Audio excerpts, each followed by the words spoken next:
ಪ್ರತಿದಿನ ಆ ಕೋತಿಯು ಏಕೆ ಉಪಟಳ ಮಾಡುತ್ತಿದೆ ಎಂಬ ಪ್ರಶ್ನೆಗಳು ಮೂಡಿದ ನಂತರ ವ್ಯಾಸರಾಯರು ಧ್ಯಾನದಲ್ಲಿ ಒಂದು ರಹಸ್ಯವನ್ನ ಅರಿಯುತ್ತಾರೆ.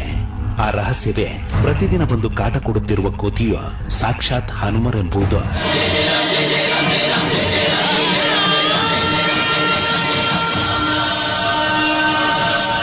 ಸಾಕ್ಷಾತ್ ಪ್ರಾಣದೇವರೇ ಕೋತಿಯ ರೂಪದಲ್ಲಿ ಬಂದಿರುವುದನ್ನ ಅರಿತ ವ್ಯಾಸರಾಯರು ಹೇಗಾದರೂ ಮಾಡಿ ಅವರನ್ನ ಪ್ರಸನ್ನ ಮಾಡಿಕೊಳ್ಳಬೇಕೆಂದು ನಿರ್ಧರಿಸಿ ತಮ್ಮ ಯೋಗ ಶಕ್ತಿಯಿಂದ ಆಂಜನೇಯ ಸ್ವಾಮಿಯ ಯಂತ್ರವನ್ನ ಬರೆಯುತ್ತಾರೆ.